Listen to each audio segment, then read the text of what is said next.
The historiography of the 20th century has long been dominated by a singular, carefully curated image of the National Socialist regime, that of a movement predicated on iron discipline, physical purity, and an almost monastic dedication to the health of the Aryan body. We are told that Adolf Hitler was a man of supreme abstinence, a teetotaler who shunned alcohol, a vegetarian who rejected meat, and a leader who viewed nicotine as a genetic poison. This narrative was not merely a personal lifestyle choice, it was state policy. The Nazi regime launched the world's first aggressive anti-smoking campaigns, restricting advertising and banning smoking in public spaces long before such measures were contemplated in the liberal democracies of the West. The slogan, Dein Körper gehört dem Führer, your body belongs to the Führer, encapsulated this ethos.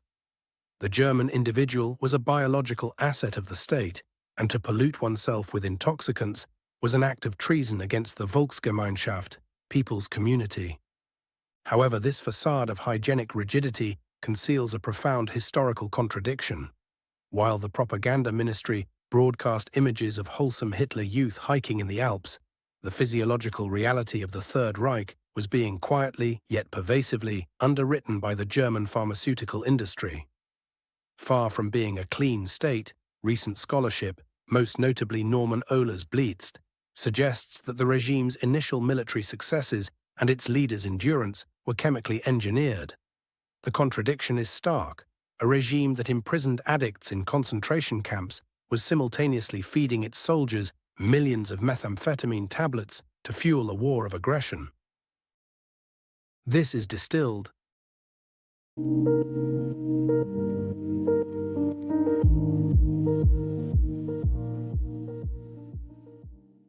We are distilling Norman Ohler's Blitzed, Drugs in the Third Reich, whose provocative thesis that the Blitzkrieg was not fueled solely by ideological fervor or tactical brilliance, but by Pervitin, a potent methamphetamine synthesized by the Temler Pharmaceutical Company. We will cross-reference the popular narrative with primary source material, including the diaries of Dr. Theodor Morell and the logistical records of the Wehrmacht, to determine whether drugs were the secret weapon of the Nazis or merely a symptom of a society pushed beyond its biological limits. This investigation will traverse three distinct domains: the sociological, the transition from the drug-fueled hedonism of the Weimar Republic to the chemically assisted performance culture of the Third Reich; the pharmacological, a deep dive into the chemistry of methamphetamine hydrochloride, Pervitin, and oxycodone, Eucadal, analyzing their effects on cognition, risk assessment, and decision-making; the tactical, a granular analysis of the 1940 invasion of France and the 1944-45 collapse, looking for causal links between stimulant abuse and command failures. To understand the widespread acceptance of methamphetamine in the late 1930s, one must first contextualize the pharmaceutical heritage of Germany. Before the rise of National Socialism, Germany was the world's leading chemical nation. By the late 19th and early 20th centuries, German firms like Merck, Bayer, and Boehringer Ingelheim dominated the global pharmaceutical market. Germany was the world's leading exporter of both morphine and cocaine, substances that were produced with industrial efficiency and high purity. The Weimar Republic, 1919 to 1933, which preceded the Nazi regime, was culturally synonymous with experimentation and excess. In the cabarets of Berlin, cocaine and morphine were readily available, fueling a dance on the volcano atmosphere. When the Nazis seized power in 1933, they moved ruthlessly to suppress this Jewish-associated degeneracy, enforcing strict anti-narcotic laws. However, Ohler argues that they did not eliminate the culture of intoxication. They merely repurposed it. The pivotal moment occurred in 1937, when Dr. Fritz Hauschild, the head chemist at Temler Werke in Berlin, sought to create a German competitor to benzodrine, amphetamine, which had been used successfully by American athletes at the 1936 Berlin Olympics. Hauschild synthesized methamphetamine hydrochloride, a substance structurally similar to amphetamine, but with an added methyl group that increased its lipid solubility, allowing it to cross the blood-brain barrier more rapidly and potently. Patented in October 1937 and released to the market in 1938 under the brand name Pervitin, The drug was not initially classified as a narcotic. It was marketed as a stimulant for the general public, a people's drug, Volksdroge, designed to cure lethargy, depression, and frigidity. It became a sensation. Pervitin was available over the counter in pharmacies across the Reich. It was used by students to study for exams, by telephone operators to endure long shifts, and by firemen to stay alert. The normalization of methamphetamine went so far as to enter the culinary sphere. The confectionery company Hildebrand released a product known as Hausfrauen Schokolade, housewives' chocolate, pralines laced with 14 milligrams of methamphetamine. For context, a standard Pervitin tablet contained 3 milligrams. These chocolates were marketed with the cheerful slogan, "Hildebrand chocolates are always a delight," promising women that they could complete their domestic chores in a fraction of the time while simultaneously suppressing their appetite for weight loss. The transition from civilian pick-me-up to military weapon was driven by Dr. Otto F. Ranke, the director of the Research Institute of Defense Physiology. Ranke realized that in modern mechanized warfare, the primary limitation was no longer the machine, but the human operator. Engines could run for days, soldiers could not. Ranke conducted experiments on 90 university students in 1939, comparing the effects of Pervitin, caffeine, and a placebo. He found that the Pervitin group could work for 36 to 50 hours without sleep, displaying increased aggression and confidence. Although he noted that their ability to perform complex tasks degraded, they made more errors, though they worked faster. He concluded that for the brute requirements of warfare, marching, driving, and shooting, the drug was operationally invaluable. Ranke himself became a daily user, noting in his diary, "With Pervitin, you can go on working for 36 to 50 hours without feeling any noticeable fatigue." He effectively lobbied for the drug to be distributed to the Wehrmacht, arguing that it would allow German forces to outpace their enemies, not just tactically, but physiologically. The central military thesis of Blitzed focuses on the invasion of France in May 1940. The German strategic plan, devised by General Erich von Manstein, relied on a surprise attack through the Ardennes forest, a region considered impassable for tanks. The success of this sickle cut, Sichelschnitt, depended entirely on speed. The German panzers had to cross the mountains and reach the French border before the Allies could react. Stopping for sleep was not an option. Ohler presents evidence that this operation was fueled by a massive distribution of Pervitin. The Wehrmacht issued a stimulant decree to medical officers, and between April and July 1940, 35 million tablets of Pervitin and isophane, a similar compound, were shipped to the front. General Heinz Guderian, leading the Panzer Spearhead, issued the famous order, "I demand that you go sleepless for at least 3 nights if that should be necessary." Ohler argues that this order was only physically possible because of Pervitin. Tank crews and drivers popped the pills like candy, referred to as Panzer Schokolade, tank chocolate, or Stuka Tabletten, Stuka tablets. This chemical endurance allowed the German army to cover ground at a pace that baffled Allied commanders, who were operating on natural sleep cycles. The narrative then shifts to the Führerbunker. Ohler reconstructs the medical history of Adolf Hitler through the diaries of Dr. Theodor Morell. Morell, often derided as a Reich Syringer master by Hermann Göring, treated Hitler from 1936 until the final days of the war. Ohler details a trajectory of escalation. What began as injections of glucose and vitamins, Vitamultin, to cure Hitler's fatigue, evolved into a cocktail of over 80 different substances, including hormones, extracts from the seminal vesicles, testes, and prostates of young bulls and pigs, injected to boost Hitler's flagging libido and energy. Opiates, specifically Eucadal, oxycodone, a drug that induces intense euphoria. Ohler identifies a pattern where Hitler received Eucadal injections before major stressful events, such as meetings with Mussolini or military briefings. Cocaine, prescribed in 1944 by Dr. Erwin Giesing for ear and sinus pain following the July 20th bomb plot. Hitler allegedly became enamored with the drug's ability to clear his head and numb his pain. Ohler argues that by 1944, Hitler was a functional addict. oscillating between the euphoria of cocaine/oxycodone and the sedating effects of barbiturates. This chemical instability, Ohler suggests, contributed to Hitler's increasingly irrational military commands, his refusal to allow tactical retreats, and his delusional optimism in the face of certain defeat. While Blitzed provides a compelling narrative of a junkie nation, a forensic examination of the data reveals a more nuanced reality.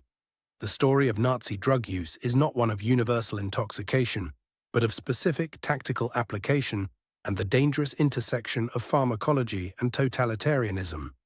We must pivot from the sensationalism of Hitler on meth to the raw data of logistics, chemistry, and medical records. The science, methamphetamine, HCl versus street meth. To understand the impact of Pervitin, we must first distill the chemistry. The difference in dosage is critical. A 3 mg dose of methamphetamine, Pervitin, is relatively low by modern recreational standards.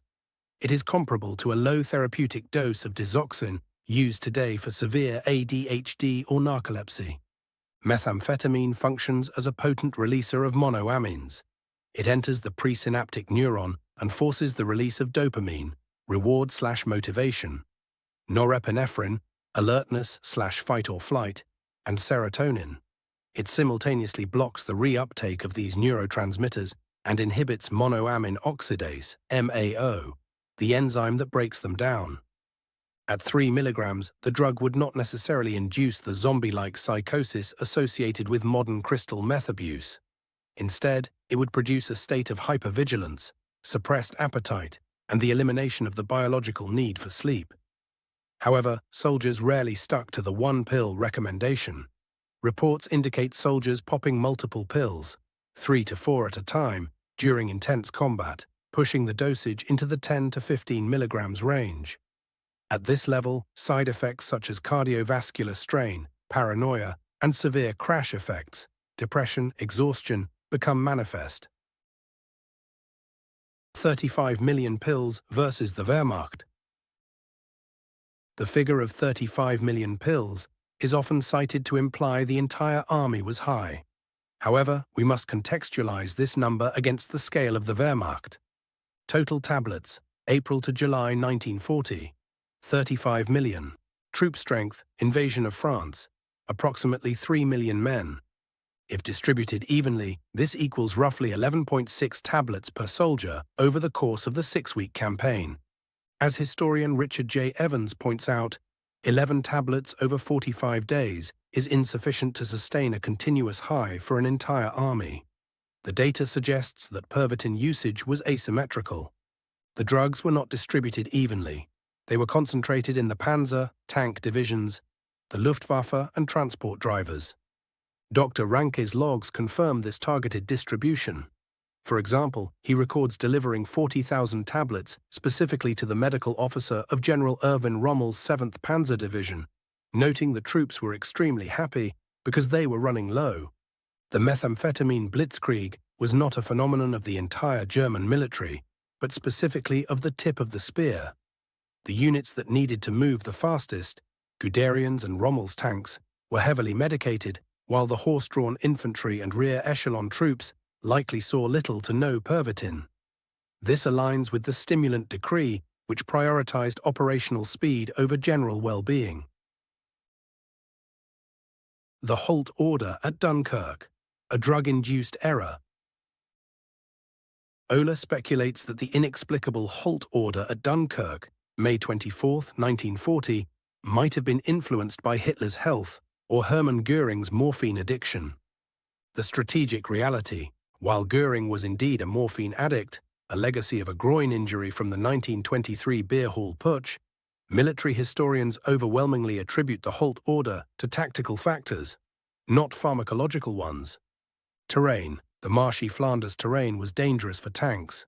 Maintenance: the Panzer divisions had been running, on meth and adrenaline, for 2 weeks and desperately needed repairs. Luftwaffe politics: Göring convinced Hitler that the Air Force could destroy the trapped British Army, saving the glory for himself. While drugs may not have caused the order, the fatigue of the commanders, masked but not removed by Pervitin, may have played a role. Stimulants can induce cognitive tunneling or rigidity, where a user becomes fixated on a specific course of action, for example, preserving tanks, and loses the flexibility to adapt to changing opportunities. However, the halt order is most plausibly explained by the friction of war rather than the withdrawal of the Führer. Perhaps the most visceral evidence of the Nazis' pharmacological ambition is the D9 project of 1944. As the war turned against Germany, the regime sought a miracle drug to enable even raw recruits to fight with superhuman endurance. D9 contained 5 mg oxycodone, Eucadal, 5 mg cocaine, and 3 mg methamphetamine, Pervitin. The drug was tested on prisoners at the Sachsenhausen concentration camp. These men, known as the Shoe Walking Unit, Schuhläufer Kommando, were forced to march in a circle on a testing track to test synthetic shoe soles for German industry. Prisoners on D9 were able to march up to 90 kilometers, 55 miles per day without rest, carrying 20-kilogram packs. The drug effectively chemically lobotomized their sensation of fatigue, pushing them until they collapsed from sheer physiological failure. The war ended before D9 could be mass-produced for the Wehrmacht. The role of Dr. Theodor Morell. To understand Hitler's state of mind, we must analyze the records of Dr. Theodor Morell.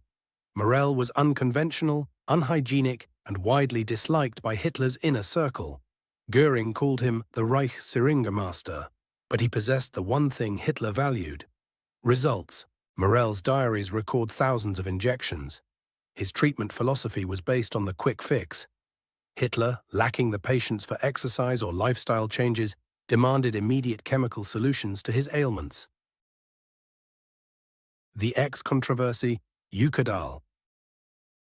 The central dispute between Ohler and historians like Richard Evans revolves around the notation X in Morell's diaries. Ohler interprets X as Eucadal, oxycodone, arguing that Morell used a code to hide the Führer's opioid addiction. If true, Hitler was high on heavy opioids during key decisions in 1943 and 1944, for example, the refusal to retreat from Russia. Hitler certainly received Eucadal on specific occasions, for example, before meeting Mussolini in July 1943, where he reportedly talked for hours without stopping. Evans argues that assuming every X is Eucadal is speculative. X could have been a vitamin mix or a placebo. However, the physiological symptoms Hitler displayed, constipation, alternating euphoria and stupor, and pinpoint pupils, are consistent with chronic opioid use. In the final months of the war, Hitler displayed severe tremors, a shuffling gait, and extreme agitation. Many neurologists argue these are classic symptoms of Parkinson's disease. Ohler argues these were symptoms of withdrawal.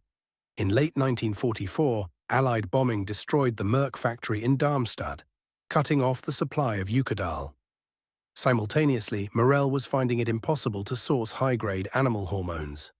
Ohler posits that the shaking Führer of 1945 was a junkie going cold turkey in the bunker. It is highly probable that it was both. Hitler likely suffered from Parkinson's or a similar neurological degradation, which was masked for years by opioids and stimulants. When the drugs ran out, the underlying neurological condition was unmasked and exacerbated by acute withdrawal. The Distillate: Modern Lessons from Historic Burnout. The history of Pervitin is not just a war story, it is a case study in the catastrophic failure of biohacking and sustainable performance. The Nazis attempted to cheat biology, using chemistry to extend the limits of human endurance.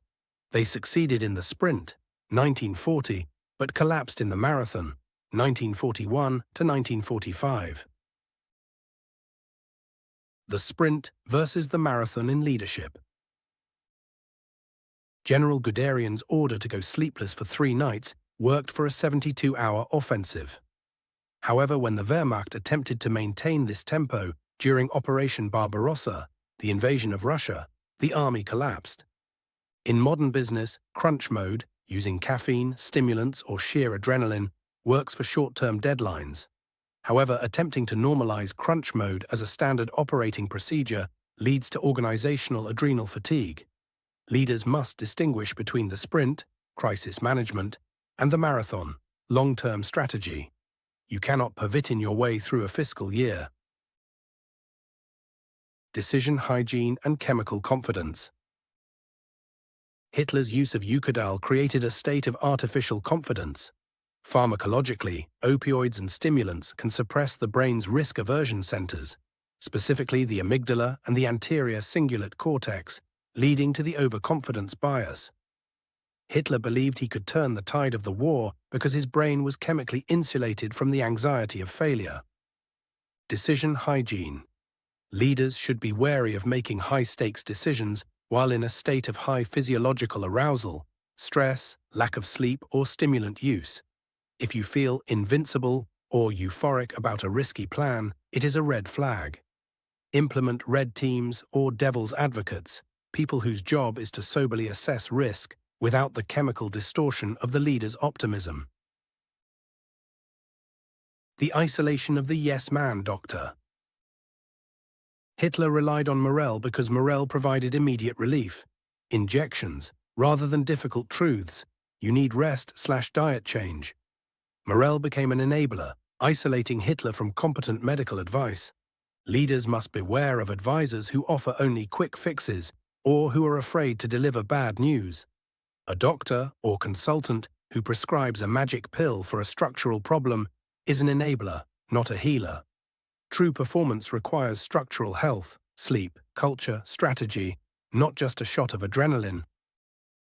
To distill it all down, the Third Reich was not a monolithic machine of Aryan purity, but a chemically propelled entity that weaponized methamphetamine to achieve impossible tactical speed, only to collapse under the weight of its own physiological and strategic debt.